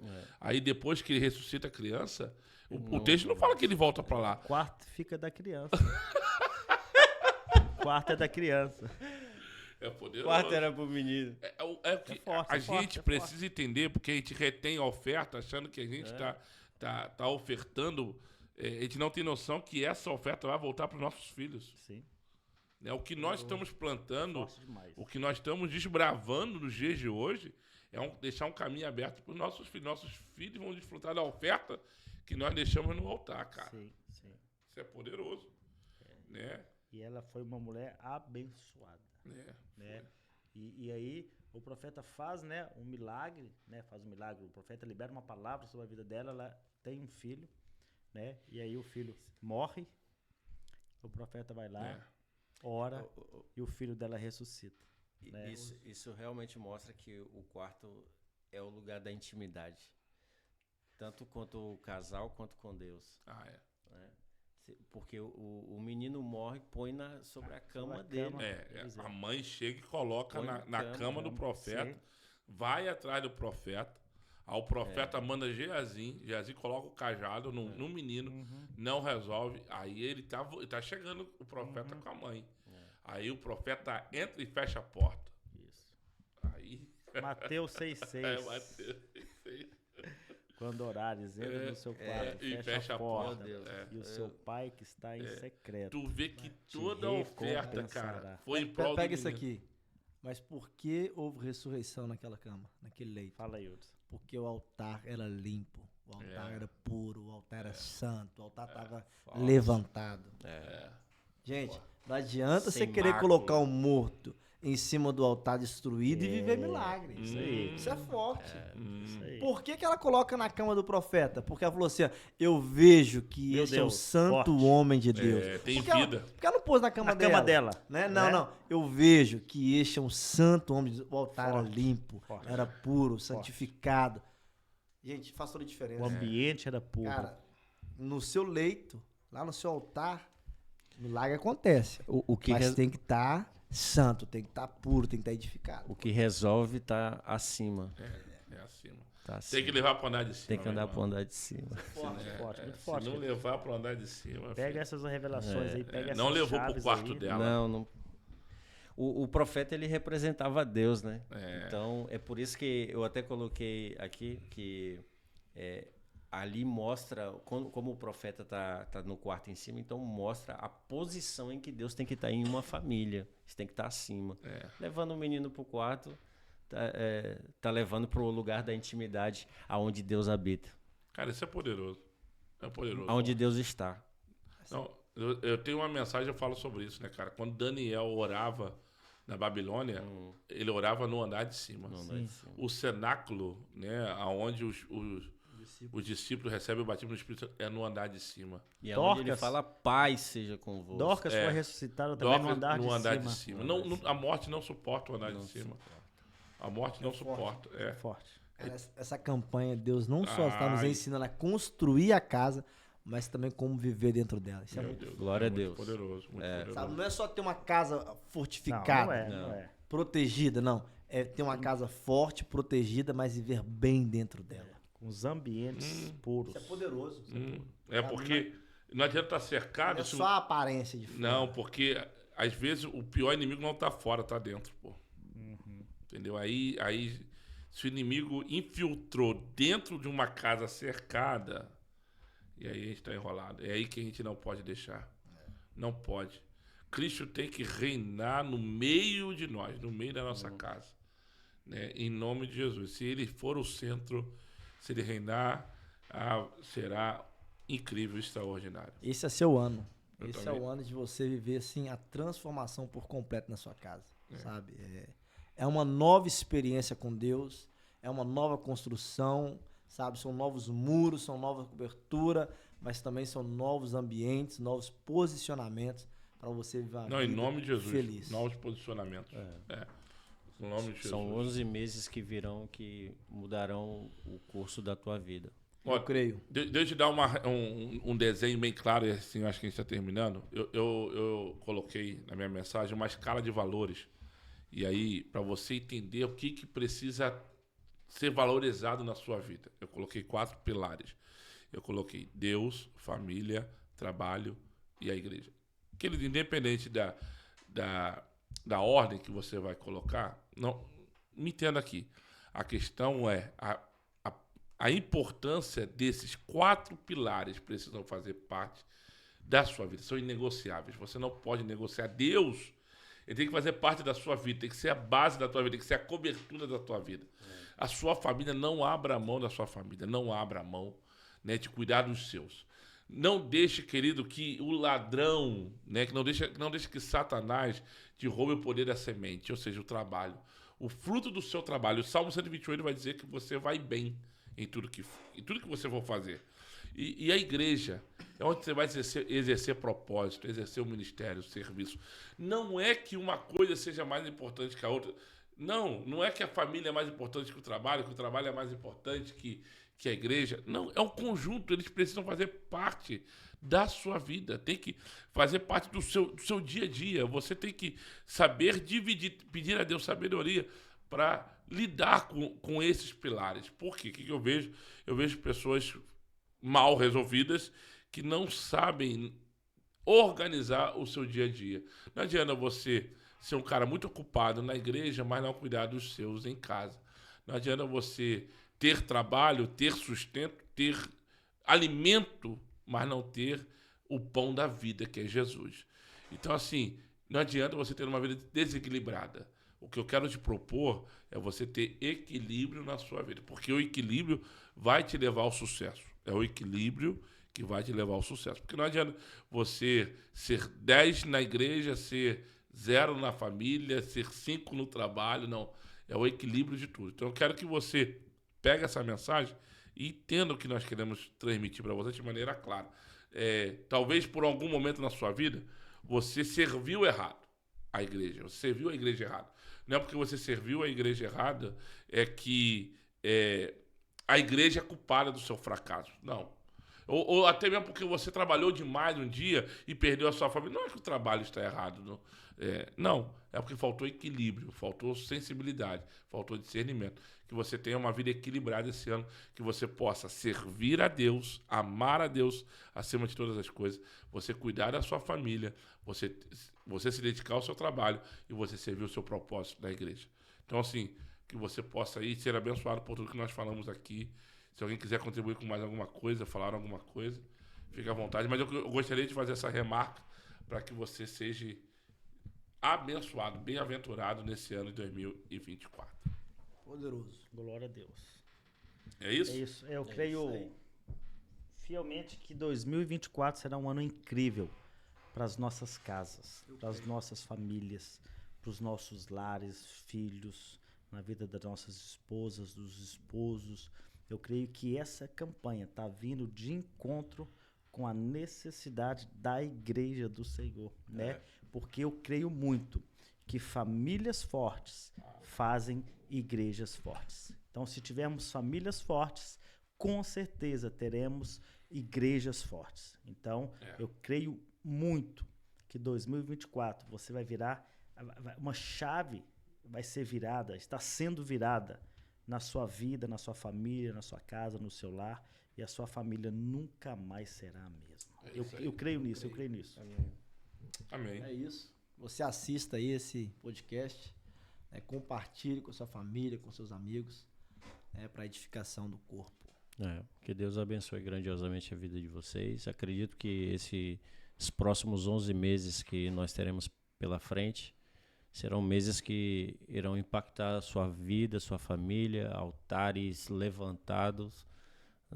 Não vai ter, em nome de Jesus, altar quebrado.